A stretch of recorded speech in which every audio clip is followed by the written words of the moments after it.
Are you shocked at the fact that you're donating a substantial amount of money to facilitate Trump's election? Is that something you would have believed in the realm of possibility, say, 5 years ago?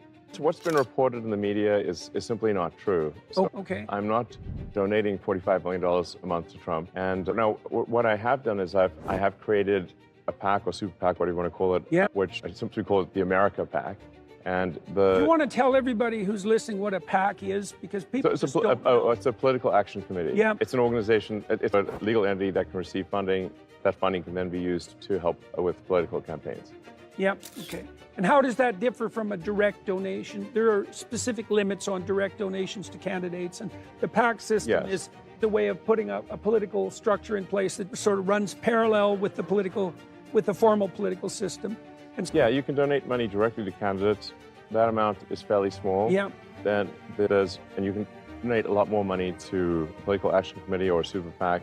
There are various rules that govern the operation of PACs and super PACs, but it certainly allows for a lot more money in the system than would otherwise be possible. And these are used, to be clear, on the Democrat and Republican side. Yes. And I actually think that... So it's an open playing field on the PAC side. Yes, yeah. Yeah. What are you hoping to accomplish with this? And what's the PAC called? It's called the America PAC. America PAC. Okay. Yeah, well, that's easy to remember. It's very easy to remember. Yeah. And it's not meant to be sort of a hyper-partisan PAC. It's actually the core principles of this America PAC the intent is to promote the principles that made America great in the first place. So I wouldn't say that I'm, for example, MAGA, or Make America Great Again. I think America is great. I'm more MA, Make America Greater. And there's some core pillars, core values that have, I think, made America great. Could you elucidate those? Yeah. So one of them is being a meritocracy. Or maybe as much of a meritocracy as possible, such that you get ahead as a function of your hard work and your skill, and nothing else. Yeah. Which is why I would be opposed to, for example, things like DEI. Adrian Wooldridge documented the fact that the alternative to meritocracy historically is nepotism and dynasty. Absolutely. It's not equity. It's not equity, correct. It's nepotism and dynasty. Exactly. Right? So that's very much worth knowing. Okay. Yeah. Meritocracy has its price because it's a severe judge, but the alternative is nepotism and aristocracy or dynasty. Okay, so meritocracy. Clearly, America, it's not like America's been purely a meritocracy, but it has been more of a meritocracy than any other place. Which is good. That's good. Which I regard as good. Yeah. Promoting meritocracy, promoting freedom to operate, meaning the least amount of government intervention possible. We want, and this is, I think, important to fight because the natural tendency over time, almost entropy, is that the hand of government gets heavier every year. Yep. The laws and regulations accumulate every year, and these laws and regulations are immortal. That's the evil uncle of the king. A very old story. Very old story. The Egyptians were wrestling with that problem 4,000 years ago. Yeah, so you have to have you have to really take an active role in reducing the number of laws and regulations. Otherwise, as more and more laws and regulations are passed, eventually everything becomes illegal. And you start getting into these Orwellian situations where... Then everyone's poor and miserable. Where action A is illegal and action B is illegal, and there isn't anything you can do that is legal. To give an example of some lawfare that was leveled against SpaceX, for example, we were told for many years that we could not hire anyone who was not a permanent resident. They had to remember that. Well, so SpaceX develops advanced rocket technology, which is considered an advanced weapons technology because it's a core part of like intercontinental ballistic missiles. Yeah. So there are only a handful of things in the sort of highest level of weapon technology, and rocket technology is one of those, because we could deliver a payload and basically bomb anywhere on Earth, from anywhere on Earth. So I was told in no uncertain terms by the government that if we hired anyone who was not a permanent resident of the United States, they had to have either a green card or a citizen, that I would go to prison. Oh, yeah. Because the presumption if somebody's not a permanent resident is that they will leave the United States and take the rocket technology from SpaceX to potentially to countries that would cause harm to the United States. Pretty solid reasoning, I think. And then a few years ago, the Biden administration decided to sue SpaceX for failing to hire asylum seekers. Right. Yeah, I remember that.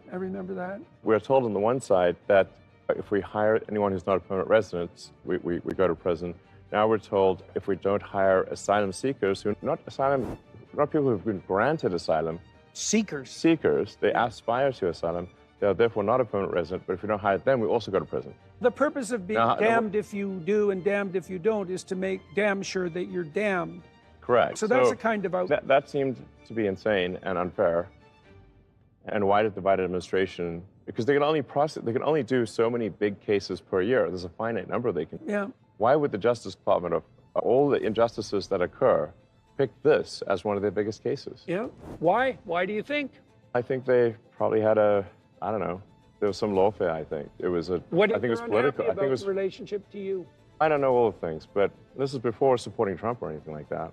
Yeah. In fact, I supported Biden, and before that Hillary, and before that Obama. So that's why I was asking if this comes as a shock. I don't know if it could just be random. It could be like they didn't tell us why pick us, why do such a crazy lawsuit. Random's a bad. Even if it is random, that's still bad.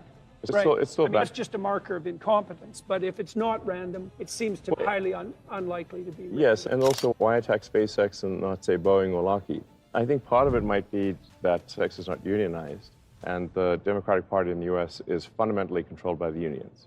So that I'm speculating here, but since we're not unionized, we're I think a very happy workforce, and I'm out there on the factory floor. I don't see if people are happy. It's a good vibe. They're engaged in something ridiculously exciting. It's at cool. minimum. That's not nothing. People can go a long ways if they're part of a project that's aiming at Mars, let's say. That's definitely aiming up. That's really exciting. That's a real opportunity for people. Yeah. What do you think of Trump? I don't subscribe to cults of personality. Yeah. So for me, it's really just we've got a choice of administrations, and we have to pick one. Yeah. And I think there are flaws on both sides. What do you think his flaws are? He's a complicated person, and I've been trying to suss him out and figure him out, because some of the things that look like flaws might be advantages in disguise. He seems to me to be pretty good at standing up to psychopathic bullies, for example. Sure. And that's a useful skill, and it's not easy. You have to be a bit of a monster to manage that. And it isn't obvious to me how many of even the divisive idiosyncrasies of Trump are the mirror image of his capacity to stand up to bullies. Right? That's a tough call, man. So you've obviously decided to lay your efforts down on the side of the Trump administration in the forthcoming election. And so it's really, I think we need a change of administration. I think many years ago, I think probably the Democratic Party was the party of meritocracy and of personal freedom. Yeah. They used to be the free speech party. Yeah. And these days, they seem to be the censorship party under the guise of hate speech. So weirdly, in my view, the Republican Party is actually the party of that's the meritocracy party, because the Democrats are also promoting DEI, which is really just another form of racism and sexism. It's the most pernicious form, I think, actually. So it's anti-meritocratic. DEI is fundamentally anti-meritocratic. It insists on dividing people by groups right, as the primary, what would you say, conceptual distinction between individuals. Yes, race, in fact, ethnicity, sex. I think the Democratic Party is stoking division. I think the evidence for that's clear. All of this group identity nonsense has made things much more. I can see it in Toronto. When my kids grew up in Toronto downtown, I would say they were race, ethnicity, and gender blind. Yeah. They had an unbelievably diverse range of friends, and no one cared. Sure. And even in Toronto, that started to shift around with this emphasis on group division. It's a really ugly thing to see. So yeah, not good, not good. Yeah, so my view is that at this point in the United States, the Republican Party is more in line with meritocracy and with personal freedom. So I've never had a conservative. Many times with my left-wing friends, let's say, they'd refuse to talk to someone, me included, definitely, because I've invited prominent Democrats to come on my podcast in great numbers for a very long time, and I've got like absolutely nowhere with that. They'll talk to me in private. They will not talk to me in public. And so that's never happened. They're afraid of being shunned? Absolutely. 100% that's what they're afraid of. Sure. Definitely. And they've told me that. It's not a secret. Yeah. But that's never happened on the Republican side. I found it much easier because I've talked to a lot of Democrats and a lot of Republicans. And I found it much, much easier to talk to the Republicans. And that is somewhat of a shock. I wouldn't have necessarily expected that. Yeah, and I should be clear that it's not like I think the Republican Party is flawless. It certainly isn't. It's got its issues. There are extremists within the Republican Party that I don't agree with. But if it's a two-party system, essentially. You got to pick one or the other. And so you weigh the good and the bad. And my opinion is that... And you flip the coin. That the country would be better off with the Republican administration than a Democrat. Trump was pretty good at not having wars. Yeah. Yeah, which is actually quite a big thing. It's really a big thing. And what he did with the Abraham Accords, that was a miracle, I think. No, absolutely. He should have got the Nobel Prize for that. I think there's something to be said that America needs a strong leader, and where you have the perception of strength. Yeah. Now, you have to admire Trump after getting shot with blood streaming down his face. It could have been a second shooter, who knows? Nonetheless, was fist pumping, fight after being shot. Yeah. And this is not... He's an ornery guy. He's funny, too. Yes, and he's brave. He has courage. This is instinctual courage. Yeah. It's not calculated. It's not some arranged event. It's in the moment. You could see that then, because that was not a time when you're going to... You see true courage in the moment. Yeah, absolutely. And if you want a leader who's going to deal with some very tough cookies out there, who's going to deal with a Putin, Kim Jong-un, or... China. Yeah, China. And they'll think twice about messing with Trump. Yeah. And poor Biden can't make it up the stairs. And obviously he's stepped out of the race. But nobody's going to be intimidated by Biden. It's impossible. But I think they will be intimidated by a guy who was fist pumping after getting shot. We saw that, I think, in his administration. Yeah. Because peace did reign, and that's a bit of empirical evidence. Can I ask you a little bit about one of the things that you've been relatively vocal about, and I understand that there's a personal connection to this as well. I am, for what it's worth, I'm particularly unhappy with what my colleagues in the psychological field have done with regards to gender-affirming care. I think they are a pack of contemptible cowards. Yes. And I think that everyone who's been involved in this in relationship to minors should go to prison. I agree. Okay, why do you agree?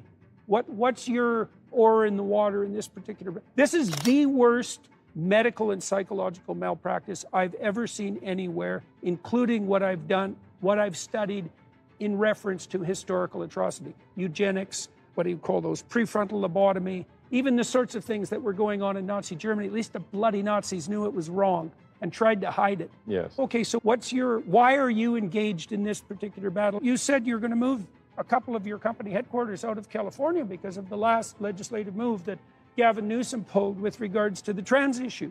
So yes, to be clear, there were many things leading up to that point. Yeah. I was clear, look, it's not that it's the one straw, it's just the final straw. Yeah, okay, so it's a cumulative issue. Fair enough. It's a cumulative issue. Right. So it's not dramatic grandstanding, it's... No, and moreover, I've had conversations with Gavin Newsom before where I said, if you pass legislation like this, if you sign legislation like this, in my view, puts children in danger, I will move my companies out of California. He knew that ahead of time. Okay, you've talked to him directly about this. What the hell is he doing? Like, I cannot understand. I really cannot understand. The Democrats... He's pandering to the far left. Why did the Democrat moderates constantly pander to the far left?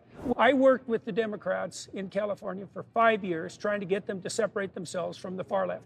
They wouldn't admit that they existed even, and they certainly would never separate them. They wouldn't admit, for example, that Antifa even existed. Sure, So burning down buildings. There's this unbelievable blind spot with regards to the far left radicals. And the moderate Democrats I think they're useful idiots, fundamentally. So yeah, going back to the so-called gender-affirming care, which is a terrible euphemism.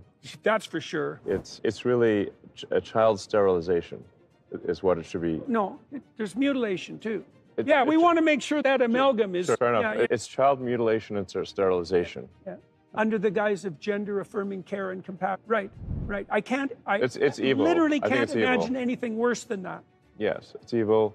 I mean, you're taking kids who are obviously often far below the age of consent. Yep. Confused, miserable. Yes. The reality is that almost every child goes through some kind of identity crisis. That's part of puberty. Exactly. It's just part of growing up.